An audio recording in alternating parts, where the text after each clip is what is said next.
আদব তৈরি করেছে, মসজিদে গিয়ে বসতে হবে, এটাই নাকি মসজিদের আদব। এটা কি আদব? কেন সহিহ বুখারীর হাদিসটা জানি না, চোখে পড়েনি?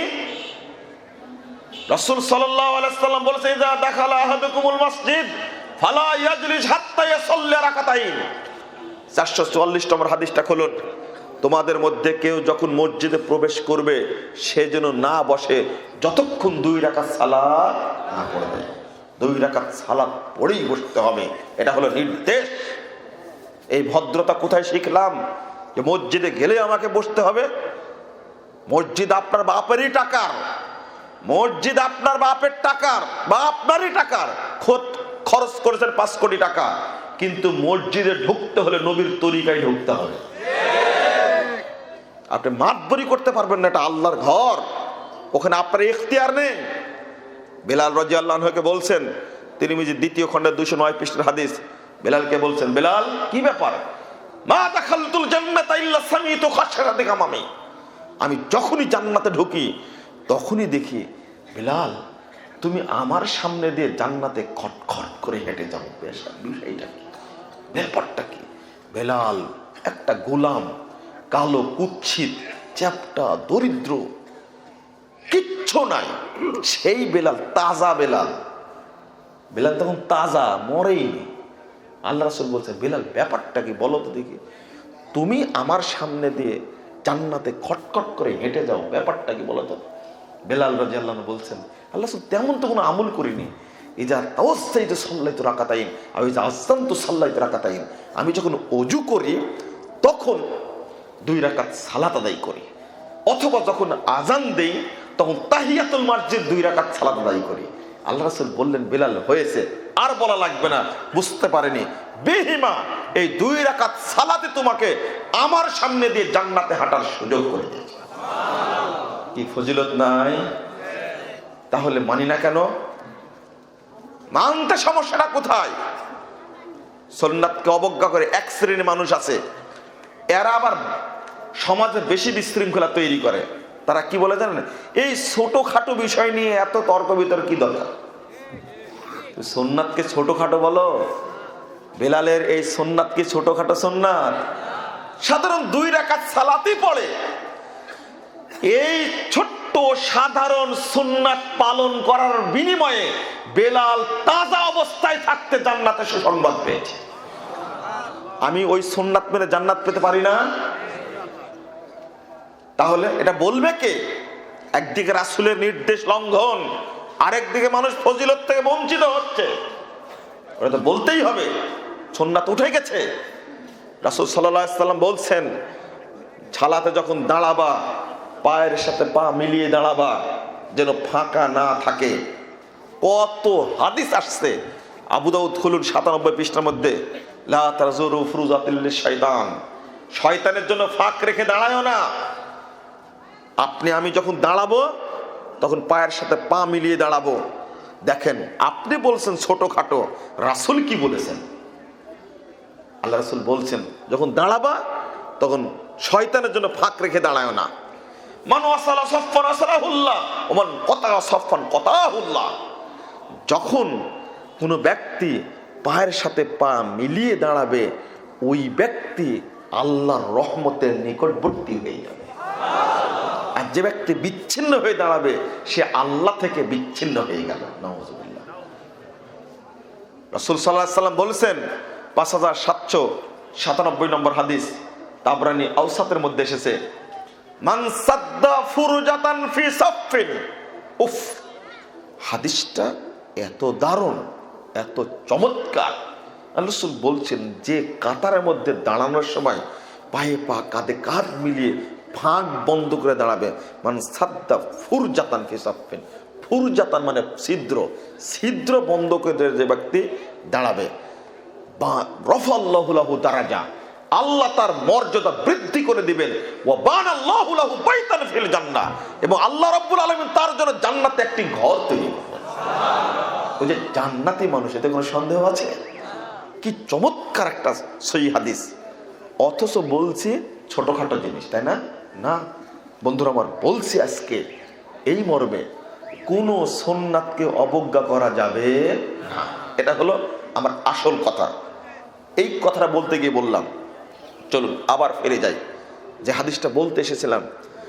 মুহাম্মদ সাল্লাল্লাহু আলাইহি ওয়াসাল্লাম এত বড় মানুষ হওয়ার পরেও এক চুল্লু পানি দাঁড়ির নিচে দিবেন এই অধিকার ছিল না। আপনাদের কি বুঝে আসছে? যত বিধান মানি আমরা সবগুলো কার দেওয়া? আল্লাহর দেওয়া।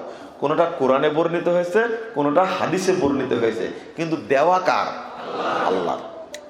এত বড় নবী হওয়ার পরেও একটা ছোট্ট কাজ তৈরি করতে পারেননি। এত বড় নবী। নবী কত বড় জানেন? উফ, নবী কত বড়! আল্লাহু আকবার। যখন মিরাজ থেকে ফিরে আসলেন, বাইতুল মাকদেসে সালাত আদায় করবেন, সব নবী রাসূল উপস্থিত। আল্লাহ রাসূল বলছেন, 172 নম্বর হাদিস মুসলিমের মধ্যে এসেছে, রাসূল সাল্লাল্লাহু আলাইহি সাল্লাম বলছেন সব নবী রাসূল উপস্থিত বাইতুল মাকদেসে, মানে বিদায় দেওয়ার জন্য এসেছে সব নবী। কাকে? মুহাম্মদ সাল্লাল্লাহু আলাইহি সাল্লামকে বিদায় দেওয়ার জন্য এসেছে সব নবী এসেছেন।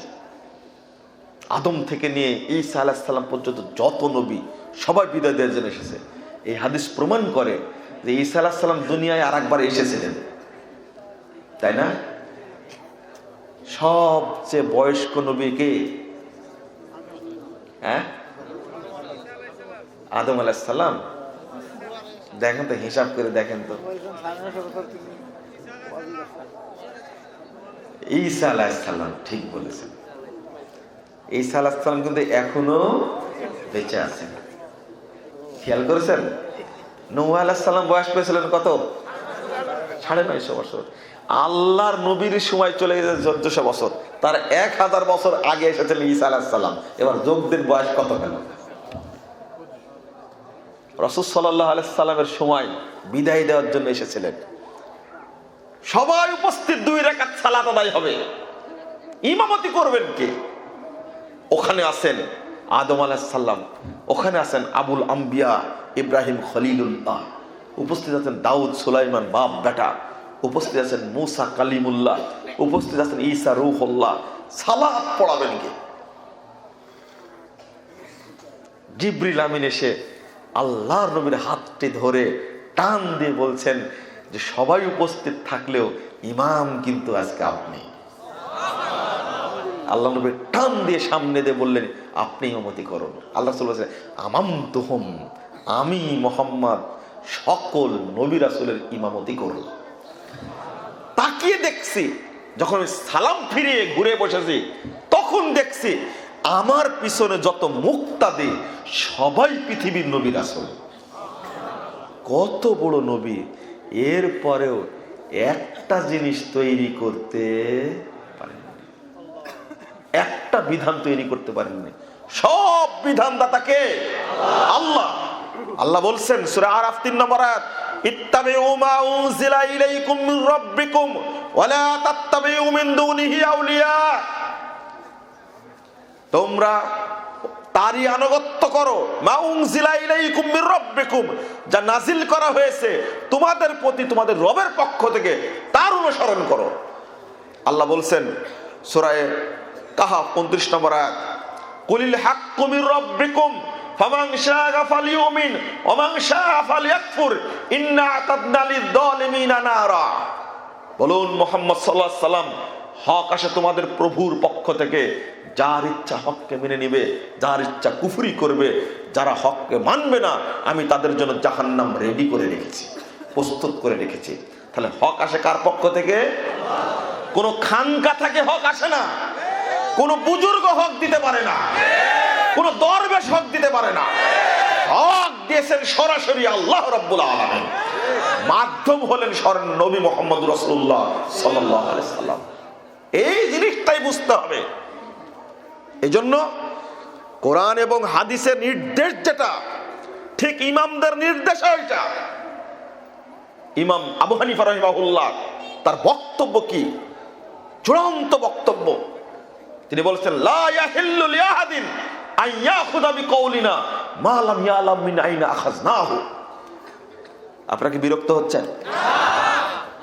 তিনি বলছেন লা ইয়াহিল্লু লিআহাদিন, কারো জন্য হালাল নয় আইয়াখুযা বিকৌলিনা, আমাদের কথা গ্রহণ করা, মিন আইনা আখাযনাহু, যে ব্যক্তি জানে না আমরা কোথায় থেকে গ্রহণ করেছি। অর্থাৎ ইমাম আবু হানিফা রাহিমাহুল্লাহ বলছেন তোমরা দলিল সহ কথা গ্রহণ করো, দলিল দিয়ে গ্রহণ করতে হবে। ইমাম মালিক রাহিমাহুল্লাহ বলছেন কি চমৎকার কথা, দেখেন 4 ইমামের 8টা মূলনীতি আছে। একটা মূলনীতি হলো দলিল থাকতে হবে। ইমাম এই কথাটুকু পাবেন ফতোয়া স্বামী 6 নম্বর খণ্ডের 293 পৃষ্ঠার মধ্যে। ইমাম মালিক রাহিমাহুল্লাহ বলছেন ইন্নামা আনা বাশার। দেখেন তারা যে এত বড় ইমাম ছিলেন, তাদের মধ্যে গোলামি ছিল না, জিদ ছিল না, অহংকার ছিল না। এমনিতে তারা বড় হয়নি, তাই না? বড় কি এমনি হয়েছে তারা? আল্লাহু আকবার। এত বড় ইমাম,